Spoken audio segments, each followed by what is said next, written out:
sepeda pagi menarik untuk menjaga kesehatan, tetapi tidak boleh meninggalkan tema sosiologi politik. Kemarin kita melihat bagaimana konflik yang keras antara DKPP, Dewan Etiknya KPU atau penyelenggara pemilu, dan PT UN. Pada keputusan PT UN bahwa putusan presiden dikalahkan oleh gugatan Ibu Evi Nofida Ginting Mani, anggota KPU RI. Selanjutnya, presiden tidak melakukan banding. Sudah, kata asisten presiden, masalah itu masalah tidak banding karena ya substansi dalam permasalahannya itu jadi DKPP. Presiden hanya secara legal menjalankan undang-undang untuk memberikan surat keputusan bahwa Ibu Nofida harus diberhentikan sesudah ada putusan DKPP. Tapi merespon hal itu Bawaslu RI melalui ketuanya Pak Muhammad itu DKPP tetap pada putusannya, yaitu final dan mengikat sesuai dengan Undang-Undang 7 2017. Ibu Novi atau Bu Evi Nofida tetap diberhentikan dari KPU. Menarik kalau kita membahas hal ini ke sosiologi politik. Kita arahkan kepada pembahasan teori konflik. Teori konflik kita mengangkat salah satu tokohnya Ralph Dahrendorf. Konflik Dahrendorf itu melanjutkan konflik atau teori konflik yang ditampilkan oleh Marx. Dahrendorf menitik beratkan pada strukturalisme, dalam artian lanjutan dari atau kritik terhadap fungsional struktural. Mengapa ini terjadi? Karena pada dasarnya manusia ataupun masyarakat itu mempunyai keinginan untuk maju. Dia pasti tunduk terhadap struktur yang ada. Dalam teori struktural kan begitu. Padahal di dalamnya pasti ada konflik yang perlu ada solusi untuk mereka semuanya. Dihubungkan dengan hal tersebut,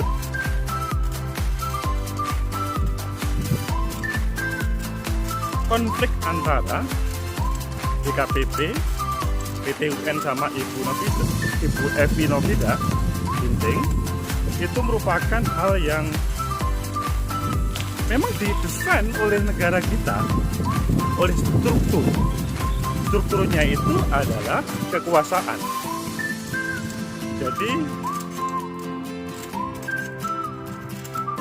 Undang-Undang 7 2017 produk dari DPR RI yang membahas keputusan final dan mengikat itu memang disengaja bahwa para penyelenggara pemilu harus taat etiknya kepada aturan-aturan yang sudah dibuat. Memang ini kadang-kadang debatable sih, debatable-nya antara tema etik yang sebagian itu terkadang di internal KPU, tapi selanjutnya putusan-putusannya atau cara memutuskan etik itu menggunakan relatif seperti jalur hukum. Tapi nggak pada masalah itu, masalah yang lain. Intinya bahwa Undang-Undang 7 2017 ketika dibuat, bagaimana para penyelenggara pemilu mentaati, tunduk, dan kemudian menghadirkan sebuah keteraturan, kebaikan dalam proses bersosial. Adapun presiden ketika menggunakan atau tidak menggunakan haknya untuk banding, itu adalah hal yang wajar saja, karena beliau memahami bahwa tidak pernah berproses atau mengikuti proses persidangan DKPP hanya di dalam undang-undang diwajibkan mengeluarkan surat untuk pemberhentian. Substansinya semua di DKPP. Nah, negara atau para pihak atau struktur yang ada di negara telah dibuat berkonflik, tapi konflik tidak harus diartikan negatif itu tadi. Konflik di situ adalah digunakan untuk menghadirkan keteraturan. Maka kalau Bu Evi sekarang dalam posisi menang, sekarang sebetulnya di DKPP permasalahannya. Bisa nggak DKPP itu membuat sebuah terobosan terkait dengan hal yang pertama. Ini adalah hal yang pertama. Selama ini DKPP, maksudnya PT UN, tidak pernah berani menyidangkan dan kemudian memutuskan seperti Bu Evi ini. Beberapa kabupaten kota yang diberhentikan oleh DKPP itu tidak ada yang sampai persidangan karena DKPP memberikan surat, yaitu sudah final dan mengikat sebagaimana Undang-Undang 7 tahun 2017. Ini sebuah permasalahan hukum, permasalahan negara yang harus dicarikan. Ini agak berat naik.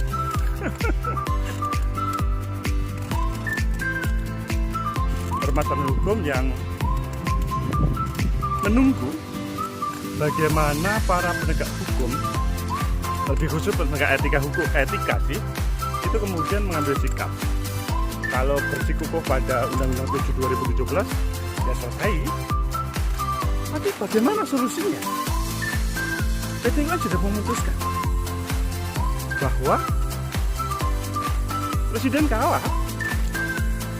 Pembuatan SK itu tidak benar. Ibu Evi Nofida benar, maksudnya menang. Presiden tidak melakukan untuk banding dan tidak ada perintah wajib banding. Tapi di KPP yang pasti Undang-Undang 7 2017 final dan mengikat. Itulah menarik untuk kita bahas permasalahan bangsa yang harapannya adalah para penyelenggara pemilu itu dalam suasana yang bisa menghadirkan kebaikan ke negeri. Jadi pada dasarnya setiap penyelenggara pemilu tidak ada yang ingin mencederai negara ini, meskipun ada satu dua sih kasus apakah tema korupsi atau tema permainan karena kelompok-kelompok kepentingan. Tapi pada dasarnya semuanya ketika mereka menjadi penyelenggara pemilu itu tidak ada. Hanya ketika di hubungan struktur fungsional yang kemudian oleh negara dibuatkan aturan tadi, maka menarik, yaitu memang ini dibuatlah konflik oleh negara supaya pihak-pihak yang berhubungan dengan hal tersebut, khususnya tiga pihak tadi ya, PT UN, DKPP, Evi Nofida sebagai orang yang pernah diberhentikan oleh Presiden dari KPU, itu kemudian berkonflik. Tapi yang perlu kita tegaskan, ending atau pertemuan konflik itu adalah pada bagaimana mereka ingin menghadirkan kebaikan ke negeri ini. Jadi konflik menurut Dahrendorf itu tidak selamanya negatif. Konflik memang dibuat sebagai alat untuk bagaimana menghadirkan kebaikan. Jadi struktur yang ada di negara ini kan beragam. Kita kan negara demokrasi. Negara demokrasi itu tidak hanya raja saja, tapi di situ ada eksekutif, legislatif, yudikatif, Dan bahkan kalau di dalam negara kita, penyelenggara pemilu pun bagian dari yang dipentingkan oleh negara. Mereka mempunyai berbagai kewenangan, lebih khusus dalam proses penyelenggaraan pemilu.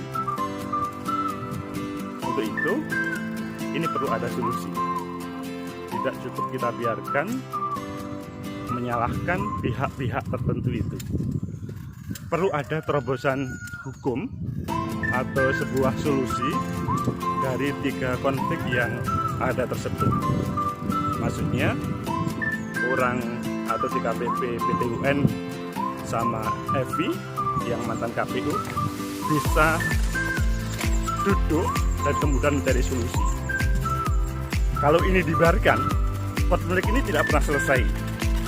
Tidak bisa DKPP mengatakan final dan mengikat sesuai dengan Undang-Undang 7 2017. Toh Undang-Undang 7 2017 itu dibuat untuk final dan mengikat. Pemberhentian itu bukan berarti kemudian semacam menghakimi yang mati-matian.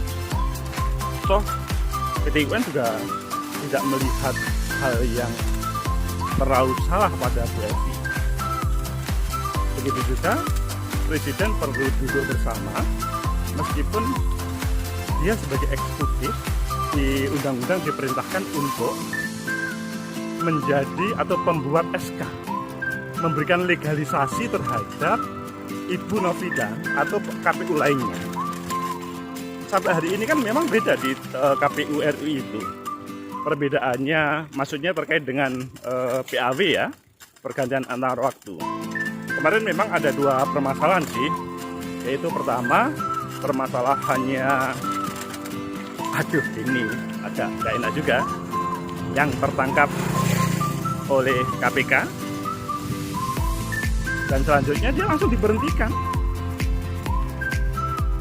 Kalau ini relatif lebih mudah karena dia sudah tidak bisa berbuat apa-apa, meskipun sebetulnya belum inkrah. Tapi kan kalau sudah tertangkap OTT KPK, itu